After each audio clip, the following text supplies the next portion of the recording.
Go deeper. What's up, y'all, and welcome back to the Go Deeper podcast. This is episode 7, and as you can see, we are both home together for once. I think the last 2 or 3 podcasts we filmed separately. We've had to do on StreamYard because we both travel for work and we've been in different states. But for this episode, we're both back home, but it'll be the last one for a while, at least probably until October, that we'll be able to film together again. So Yep, I'm going back to the Virginia tomorrow, and Yeah. she gonna be on her assignment. She got, I'll be back, and I'll be going to Florida tomorrow. and then she'll be in Dallas. Then Yeah. she'll have a break. Then she'll be in South Carolina. Yeah. But we're gonna get into this podcast. My name is Rude Boy Sos, My name is Ruby Dean. and this is episode 7. Okay, let's get it. Alright, so we're just going to follow our same outline as usual. So we're going to start with our raw truth, which is where we just share an honest thought or something going on in our lives that maybe we haven't shared. So do you want to go first? I can go first, and I don't really want to stay on it too long. I just That want means it's some bullshit. That means it's some bullshit. Go I don't want to stay on it too long. He got a haircut, he feeling himself. That means he about to be on one. Go ahead, I'm gonna let you say your piece. Who, me? Nah, but my raw truth, like I said, I just want to say it and we keep it moving. Don't want to spend too much time on it, you dig? My raw truth is that I feel that, my raw truth is that women are meant to just drain you physically, emotionally, and spiritually. That's their sole purpose. Outside of reproducing, their purpose is to drain you physically, emotionally, spiritually, and in any way possible. That's what women are meant to do on this land of the living. Mm-hmm. This is tales of the male group chat. This is what happens when you have narcissistic, toxic friends, and this is what y'all talk about in the group chat. But we're not gonna go deep into that.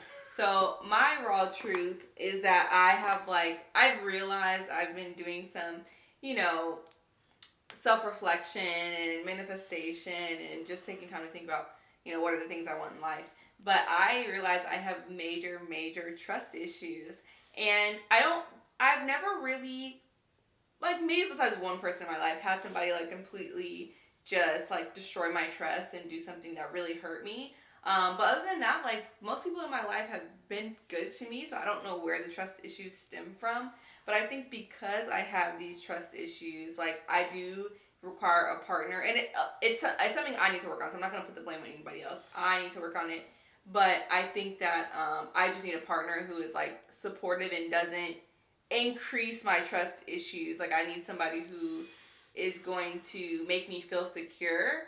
And I feel like that's something that I lack in this relationship, is the feeling of being secure. And I think it's just because you're just it doesn't feel like sometimes you're present in this relationship. It feels like it's just a million things, and it's hard for me to just, have a moment for us to develop our relationship. So that's been a really big struggle for me, just trying to figure out, what it is that I need, and is that something that I can get from this relationship? And if it's not, then what is the course of action? So Yeah, I mean, I understand that you feel that way. I don't really have much to talk about. We talked about this so many times. I've tried options like reassuring her and stuff like that. It doesn't work. The reassurance only happens when I ask for the reassurance. It's not a constant thing that you choose to do on a day-to-day basis. It's something that I have to ask for when I have moments where I'm feeling insecure. So it's not an proactive measure on your end to make me feel secure. But we're going to just move on from that. We're not going to go too deep into that. I let you have your piece. You let me have my piece. We're going to move on. Okay. So the next segment is Dirty Talk. Do you want me to go first? You can go first. So Dirty Talk is our topic where we kind of talk about what's been trending in the news. So the big thing right now is this whole Jonah Hill scandal. He has an ex named Sarah, and she has what he says has violated his trust or his privacy by leaking text messages between them. So she basically has posted screenshots of messages showing that she believes that he's a narcissist, and some of the narcissistic things and controlling behaviors, which we talk about. Men are like that too. Men are very controlling and insecure, and that was something that was shown in these messages. But basically, him trying to control the narrative in their relationship, and also him setting boundaries. But she says that he's misusing the term boundaries and using it as a way to control as a way to control her. So I'm gonna go over the list of the boundaries that he listed out, but the weird thing to me is like, y'all dated 2 years ago. What was and you decided that it didn't work out for you, so or he decided, whatever, so y'all broke up. So what did you hope to get from posting these messages? You just wanted to shame him, or what do you think? Misery needs company. When you're not happy, you want other people to be miserable with you. And that's just what I thought it was with her. She sees him living a happy life now. So that's the thing too. So he just had a baby with his current partner, and so people are asking like, well, why now? Why are you going to post these messages now? And she says she's been wanting to post them for the past, year, or few months or whatever, but she didn't want to disrupt his baby mama's pregnancy and make her go through stress. But it's like, they also just had a baby and you're posting it and causing drama in their life. And I don't understand. I just don't understand what the reason for it. It's fair for you to feel like he was a narcissist and that he caused you some trauma in the relationship, but like, why? Like, I just don't understand why post it. Yeah. It just doesn't make sense to me. But I did, I'm going to put like a screenshot, but there was one message in particular that came out that everybody's been talking about, and it was his list of boundaries, basically things that she couldn't do while she was in a relationship with him. So, surfing with men. So keep in mind, she's a surf instructor. So surfing with men, like you're saying, she can only train women. She can't have colleagues that are men. That's very weird to me. So no surfing with men, no boundaryless, inappropriate friendships with men. She can't model. No modeling. You can't post pictures of yourself in a bathing suit. And again, You can't. And again, you're a surf instructor. You're in a swimsuit all day. So basically, just don't take pictures of yourself. The surfers I see have bodysuits. Yeah, and the pictures she posted mainly on her Instagram, she's in one pieces. Like, it's not a bodysuit, but it's not a thong bikini like I like to wear. Well, you still have options. You have a bodysuit you can wear for work. Okay, so no posting sexual pictures. This is the crazy part that got me. No friendships with women who are in unstable places and from your wild recent past beyond getting lunch or coffee or something respectful. None of that. That's so specific. None of that, because you want to know why? Because those women will put toxicity in your mind. They're not stable. We don't want them. The same way men do in the group chat. No, we all stabilize each other. Y'all are just full of emotions. Y'all don't know how to stabilize. No. It's just group think. But continue. And then he said, I'm not the right partner for you if these things bring you a place of happiness. I support it and there will be no hard feelings. These are my boundaries of a romantic partnership.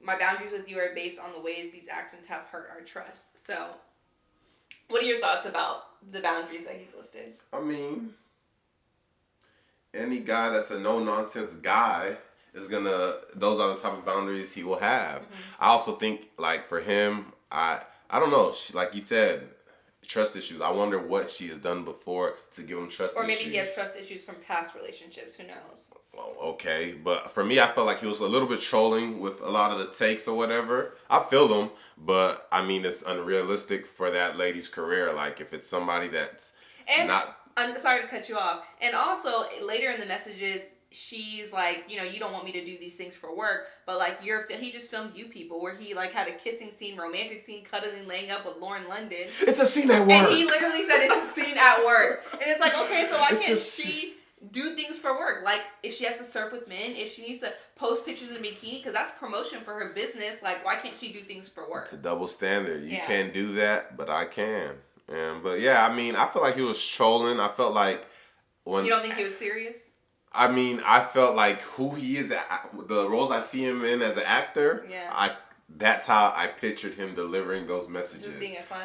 I couldn't picture any seriousness with it. She was probably all like, he's probably doing that to egg her on, and she's getting mad and egged on. But she was playing it cool. But he really wanted, she was deleting photos. She really was doing the things he was asking for. Yeah, but it's like, I pictured the actor delivering those messages. I don't know him in real life. I don't know how he normally is. But I feel like maybe that's who he is in real life. That when he's acting, it's not too far off. But my thing is, like, to me, honestly, like, I respect boundaries. Yeah. Like, I don't think that there was anything wrong with him being like, hey, if you want to be with me, these are the things that you need to do.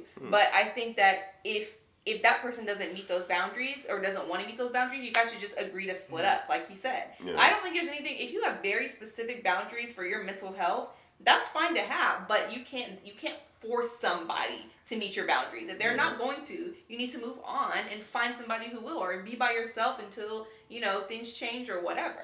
Yeah, I mean, I have boundaries that I feel like some of them are very specific. I feel like you have boundaries that are very specific, and that's if it works for you and your partner, cool. If it doesn't, you don't need to be together. some of his boundaries were hard to gauge, like the whole no women, unstable women. He said, Yeah, like how do unstable. you gauge that? Yeah, but I mean, And he said no boundaryless like relationships with men. It's like, what does that mean? yeah, no friends with men, man. But that's not what he said. What do you? No boundaryless relationships with men. Boundaryless, inappropriate friendships with men. That's what it says. Yeah. Like, what does that mean? No friendships with women when there's no boundaries, and he's telling her that. Well, why wouldn't you have boundaries with other men in your relationship? Because she has no boundaries with the men in her life, probably. The concern too is Jonah Hill's older. Yeah. I think I don't even remember. Let me just look how old he is. But also, this ex-girlfriend is like 25 years old. And people are saying, like, she's acting her age. She's 25. At 25, you want to post sexy pictures of yourself in bikini. If you want to date somebody young, those are the things that come along with it. If you don't, like, maybe date somebody older, date somebody in your age range. And if you want to date Jonah Hill, this is what you got to do. If you don't want to date me, move on. Yeah. You're not for me. He did say, if you can't do these things, you're not for me. He's 39. If you can't do these things, you are not for me. Yeah. And that's what he did. You couldn't do those things. He moved on. But my thing is, if she showed you over and over that she didn't do it, you should have broken up with her a long time ago. I mean, what's a long time? We don't know how long were they dating. That's true. But if she also read those messages and was like, yeah, I don't want to do that shit, she should have broken up with him. Like, my thing is, why are you trying to force staying together if your boundaries don't align? Yeah. He told you what you got to do. Is this or the highway? You wanted to stay in it and figure out, why can't I do this and that? No, this is what you gotta do to stay with me, or hit the highway. Eventually, she hit the highway. He found somebody that does everything he wants. Maybe. Who knows what that that list like. is. Don't be smacking. That list is exactly what he wants with this new girl and what she got a baby from him too. So, hey, he's happy. She's trying to ruin happiness. And even in the messages when he was talking to her, he was like, he wants a family and a baby. I think he was even expressing those things to her. But it's like, how can you... I'm not going to say you can't expect that from girls who are 25, because there's plenty of women that are 25 that have kids. There's a lot of them. But you're also probably going to have a better chance of a woman who's ready to have kids and settle down at a little bit of an older age. So, I don't know. I don't agree with posting messages. I think that that's like not cool. That is a violation of like privacy. We have those conversations in our private moments. There's no reason to post them. I do feel like some of his boundaries are ridiculous, but those are his boundaries, and if they couldn't be respected, they should have just moved on. Yeah. But that's all I have on that piece. So. True. What's your dirty talk? My dirty talk is Victor Wembanyama and Britney Spears. So there was a whole situation where... We'll insert a clip here. Yeah. Pause for the clip. The slap. Yeah. Okay, now that y'all seen it, but there was a whole situation where he was like in, I guess, a hotel lobby, and Britney Spears was like behind him trying to like tap him on the shoulder. I guess she's like a fan. Trying to be a fan. Like, what do you know about basketball, Britney Spears? But anyways, trying to be a fan, tapping him. Mind you, I don't know how tall Britney Spears. She's probably 5'5". Victor's 7'4", so damn near 2 feet taller than him. She's tapping Buddy, maybe on the back, the butt, but the security guard just sees some hands and just, hey man, get out of here, and backhands her. She claims, I don't know if I saw that in the video, but she claims her glasses fell off. Maybe that happened, but she said she hit. That's not funny. I shouldn't have laughed. She said she hit the floor. Her friend had to pick her up. I didn't see her hit the floor in the video. That's the article I just read. That's what she said on her radar. Like, so. I'll get to it, but that's what she said happened, and then she took offense to it or whatever. And in his defense, he didn't know it was Britney Spears. The security guard didn't know it was Britney Spears. Yeah. Just to clarify, the security guard is who hit. Yeah, the security guard. Not the basketball player. The security guard is hired to protect Victor, and there's, I guess, in this time he just got drafted. Everybody's all on him, crowding him. Britney Spears was one of them. Came from behind and got backhanded, and you see people around saying, "Oh, that's Britney Spears. She just got hit or whatever." But they didn't know it was Britney Spears, so eventually they came and apologized like 30 minutes later. And I guess they're trying to see. I guess Vegas police got involved, and they're trying to press charges, but there are no charges pressed. They said there was nothing wrong with what he did, but Britney came out, I guess, on the radio show, and she didn't like how people, like, she was listening to radio shows, and some people were saying she deserved to be hit or whatever, and she's like, the whole situation where I've been in those scenarios plenty of times, and my security guard never hit nobody, but I don't think she deserved to be hit, but I also feel like the security guard was just trying to do his job. Yeah. You don't know. She could have had something in her hand. Like, you don't know who it is. Like, I feel like I feel like what should have happened is if she wanted to meet him, her PR team should have, like, arranged something with his team where they can meet. But, like, yeah, you can't just walk up on a celebrity. They're not even facing you. So, yeah, it just looks like a random person is trying to reach for him. I think security was doing his job. Was it a little aggressive? Yeah, maybe. Maybe he could have just put a hand out. I feel like he did kind of, like, swing back a little rough. But and I think she was also being dramatic in the sense where she said her glasses flew off. I think that was the only thing that did happen. But she said she fell on the floor. Her friend had to pick her up and stabilize her. And I'm like, hey, man, like, you're not even supposed to be in that. Let me not say you're not supposed to. Like, this is, like, you didn't have to do that. You're Britney Spears. Get his PR to hit your PR if you really want to say what's up to Victor. Yeah. Like, you're not the Britney Spears of the old age that could just... And people know you're Britney Spears. Like, I don't even think he knows. He says, Victor says had he knew it was Britney Spears, he wouldn't have done, that wouldn't have happened. But I don't even think Buddy knows how she looks. Like, I think but, I mean, it was just an interesting story. We were talking about it, I'm like, who does Britney Spears think she is these days? She was like, please, it's Britney Spears. She's still an icon. She's still a legend. She's a legend. She's an icon. But the way she approached the situation was not giving her icon. She approached it like she's the same Britney Spears from 20 years ago. You're not that person no more. I still respect Britney Spears. It was just like a bad timing, bad situation. You got to set up a meeting, Britney. But that was that. No press charges. Yeah. She's feeling away. She did get a private apology. But she wants a public. She wants a public. Who are you? Like what different do you want him to feel? Like, is there some kind of shame that happens on their end by going to do that, or what? The same way you said to me before, like, if you do something in public, like, I'm gonna respond in public. You see what I'm saying? Like, I got hit in public, in front of public eyes, on camera, so I want a public apology. And didn't he come back and apologize in the public? It wasn't in a private room. It was in the public.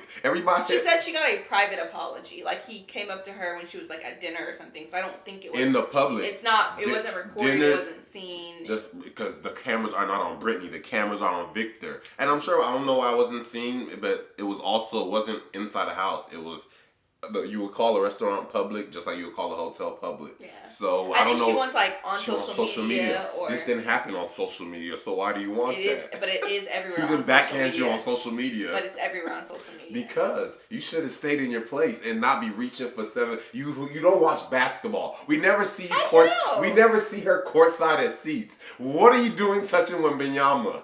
Let my boy be great. I look at it as just another Caucasian girl trying to get my black brother caught up, and we're not going for that. We're not going for that. He's protected in San Antonio, and he's gonna have a successful career, we hope, without all the drama, without all the scandals. They're already trying to get my boy. It's not gonna happen. Yeah. But that's all I have for this topic. We can move on. Very interesting. So next is our Go Harder segment. So basically, what are you doing to go harder? What are some motivational things? Stuff like that. So what do you have for your Go Harder segment? So for me, I put up this article about trying to just get my mind right, but it's 7 habits to help you achieve financial freedom. So I will just go through the 7 habits, and you can just tell me what you think about them. Okay, let me see if I have these habits. Yeah.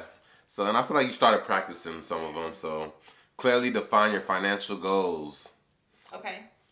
How do you feel about that? Like, I think that's something that's necessary, but, like, I think I could sit down and be like, hey, this is the number I'm trying to reach. This is how much I need to save per week. I have not really taken an approach to do that. So. And they have questions like, okay, am I simply looking to save more, spend less? Am I looking to eliminate credit card balances, student loan debt? Yeah, I haven't set clear goals like that. Okay, yeah. It says, do I want more money to work with in my monthly budget? How can I get more out of the money I currently have to work with each month? So just questions like that. The second habit is track and analyze your spending. I feel like I have started doing that. I actually made an Excel spreadsheet where I can see how much money I'm spending on different things. And my highest spending category right now is shopping. Yeah. I am an Amazon whore. Like, give me everything on Amazon every day of the week, new package. Like, I can't not order from Amazon. Yeah. So maybe I need to set a budget. Like, girl, your budget's $100 a month on Amazon. Like, that's all you get. Because right now I probably spend almost $300 a month on Amazon. Yeah, I track. I don't track or anything on paper or But you're not documents. really a crazy spender. I'm not a crazy spender, but I'm aware up here. I track it up here, and not specifically what I'm spending on, but just my limit. Like, how much did I do for the month? Like, what am I at right now? Am I recklessly swiping? I can feel that. Like this weekend, I came home. I feel like I've been recklessly swiping, but it's like sometimes I just be in those moments where it's like, okay, I'll recklessly swipe. I'm gonna go back and I'm gonna save. Yeah. Like, but that's habit 2. Automate your money. Like it basically says you can choose a specific amount to have automatically transferred into your savings account. I use Rocket Money. Rocket Money should what do you call it? Sponsor the podcast. What's the word? Not sponsor. Yeah, sponsor. Yeah, sponsor the podcast if that's the word. But yes, I do use Rocket Money. And I have different categories. Like right now I have a category for my birthday trip. Yeah. I have one for saving for a home. I have one for like a rainy day fund, emergency fund, and I have money monthly that goes into those accounts. So I had something like that. It's called Opportune. So, but I don't feel like it's as detailed. Yeah.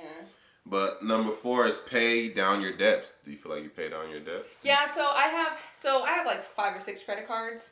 But I rotate my credit cards. I know this is weird and probably not best practice, but I usually choose one credit card that I'm going to use for that month. So all of my credit cards have 0 balance except for one credit card that I need to pay off at the end of the month. So it's not bad. So are those debt so it's not a big debt, it's chilled? I'm transparent. My one credit card that I have is at $1,000. Okay, yeah.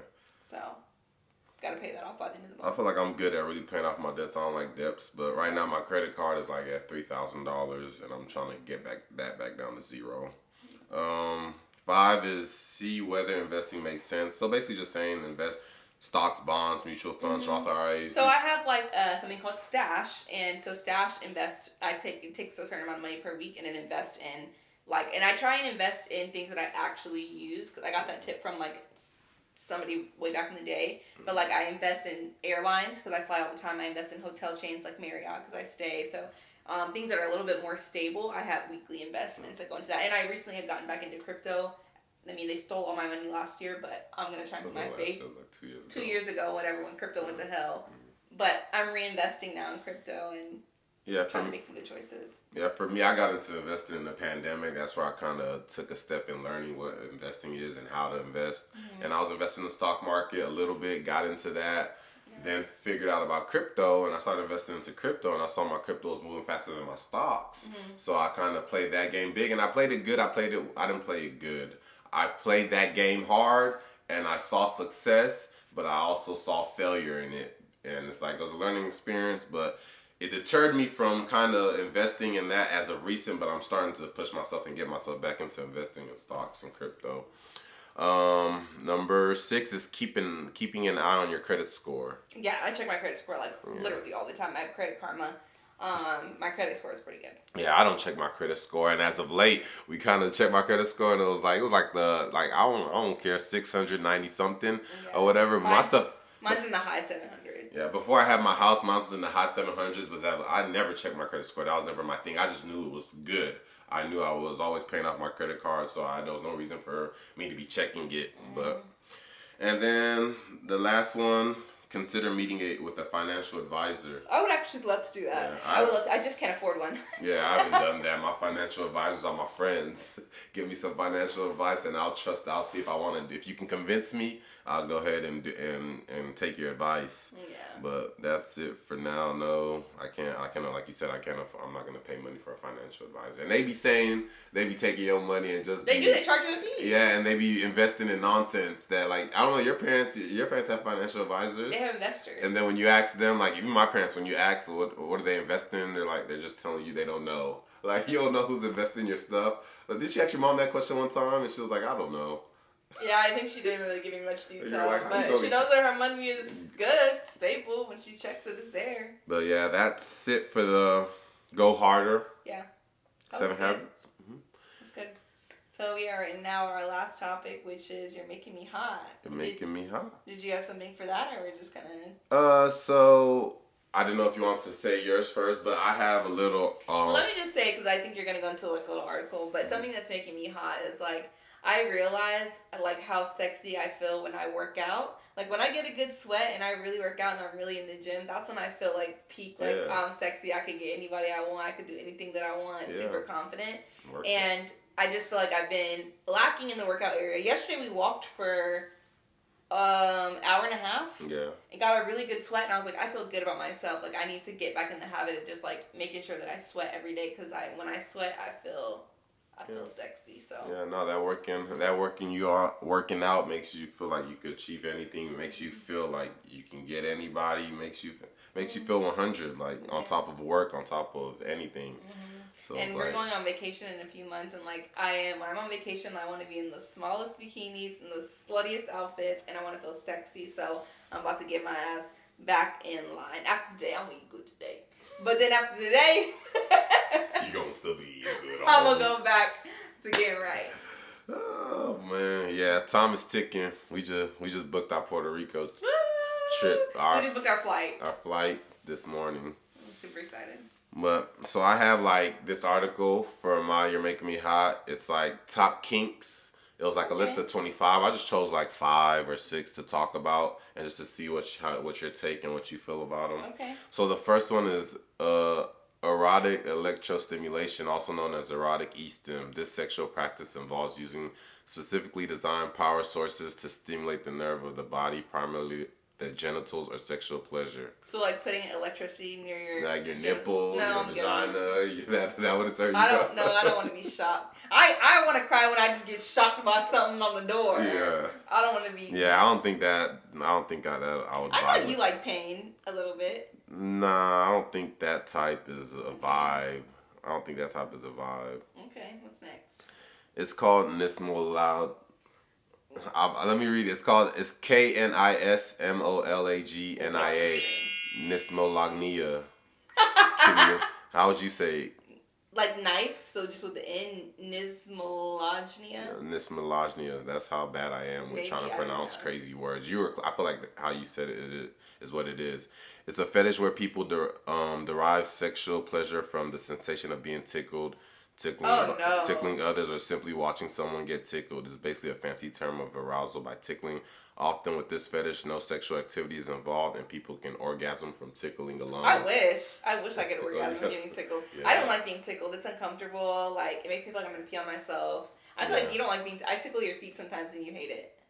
Yeah, It does arouse you? Like when you're like if you're tickling around or like around my balls or something like that. But I'm not really like tickling you. I'm just like caressing the area. That's what I'm saying. It's tickling, caressing. That type of ticklish, but just tickling me on my ribs, like nah. Yeah. That's not like that's gonna be annoying more than. But all right, next one is blood play. Blood play refers to the act of using blood during sex. A person may be sexually aroused by the scent, sight, taste, or feel of blood. It plays out in myriad ways. Basically, playing with blood. And I'm not going to yuck anybody's yum, but like I feel like, first of all, you have to be really comfortable with that person, because I feel like that's how you could transmit some sort of disease. Yeah, that's why they say you got to be careful with this. And it's crazy. So I work in veterinary medicine, so I see dogs get their blood drawn all the time. That doesn't bother me. Yeah. But seeing human blood makes me want to pass out. Like when I go get my own blood drawn, I can't look at my arm, because if I see blood leaving my body, I will literally I will pass out. So I couldn't be into it. So, but it ranges from period sex. Oh, you forgot about that. It ranges from period sex to using medical instruments to draw blood. That's what you were going to. So yeah, there's people that get turned on by even just probably starting the IVs for like that's the foreplay. Interesting. But I know you're probably more of But I don't think that I don't think that specifically would turn me on doing it. I just think that like period shouldn't stop you from having sex. But I don't think like I really want to do it because I want to see blood, and I know you don't want to. Yeah, that's what I'm saying. I feel like this was more for like the men's who would like. Well, no, if you're doing the other instruments and stuff, then yeah. But for a period, that's more like for the men will probably be turned on for that. But does that turn you on? No, that doesn't turn me on. We've never done it. That doesn't turn me on. No. Okay. CBT, cock and ball torture. Oh, I've seen porn like this. I don't feel like it turns me on. Do you feel like that something like that would turn you on? Like I think I like to see men be in a submissive role. Mm-hmm. So I think that like having you tied up. Have you seen like? I wonder if it's the same thing as like. Have you seen videos when women will like step on guys' balls or something? And tie like, it. I don't know if that's like the same. Yeah, step on category. balls, spank it, hit it, tie it. I think it's like electrostimulation to the balls. Power would make me turned on. Yeah. Like the power that like I could just crush your dick right now. I was gonna leave dominance and submission out of it, but I was like dominance and submission. That one? No, I mean I have two other ones. I have 2 minutes before my meeting starts. Okay, all right, fine. We'll leave dominance. All right. So what about breath play, erotic? I want to try that. But it's erotic. It's asphyxiation. Yeah, so basically you're holding your breath. Yeah, I think it like heightens your other sensation. It almost gives you like a feeling of being high. Like, and it's also like choking. It's all that. I just depriving people from air. So yeah, I feel like that's a turn on to me in a sense. Yeah, I think that'll be hot. Give us some ideas for our last night together. Okay, and then what about humiliation? Like being humiliated. I don't want to be humiliated, but I would. You would what? Do it to somebody. I'll do it to you. That turns you on? Yeah. Humiliating me and degrading me, calling me names? Yeah. You like being called names. It's like you're fucking worthless. Hey, man. That's all I got for You're Making Me Hot. This is another episode of Go Deeper. Like, comment, subscribe. Hey, man. Appreciate y'all for supporting us. Gotta finish. We haven't given the handshake in a while. Oh, yeah. Let's go. What you gonna do? Oh, I don't know if it's showing because of the mic. Hey, we out.